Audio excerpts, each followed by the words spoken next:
Mani mīļie bērni, Roberta un Emīlija.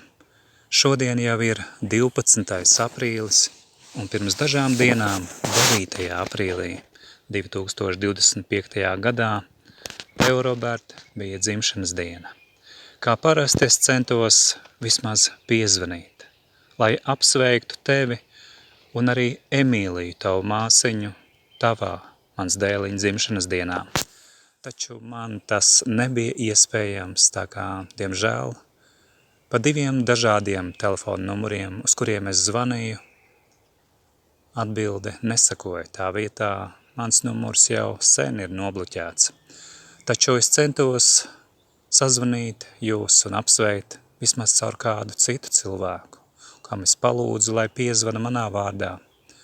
Un arī tas nenotika. Cilvēks, kam es šo uzticēju, tā bija mana māsa, kura pateica, ka arī viņai klausule tika nomesta. Tā nu sanāk, ka arī mani tuvinieki, radinieki, mana pamatģimene, mans brālis un māsas, arī vecāki, nevar ar jums sazināties, pat nevar jūs apsveikt dzimšanas dienā vai citos jūsu dzīves svarīgos brīžos. Mums ir atņemta iespēja jums pajautāt, kā jums klājās. Tā ir atņemta vispirms man, jūsu tētim.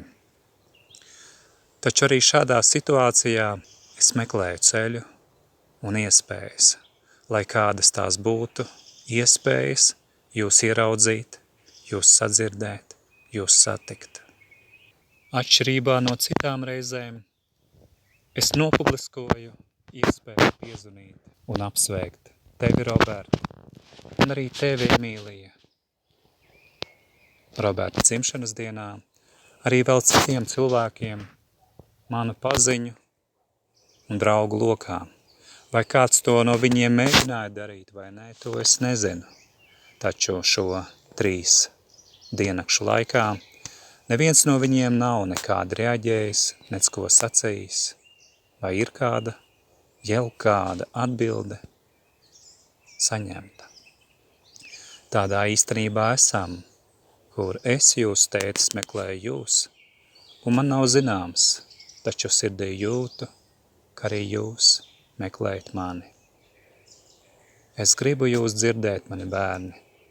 Es gribu ar jums sarunāties, tā kā tas bija agrākos laikos. Ir sāpīgi laiku pa laikam atkal un atkal pieminēt to, ka mums ir atņemts tas, kas citiem ir pašsaprotami, būt kopā, būt mājās, būt ģimenē.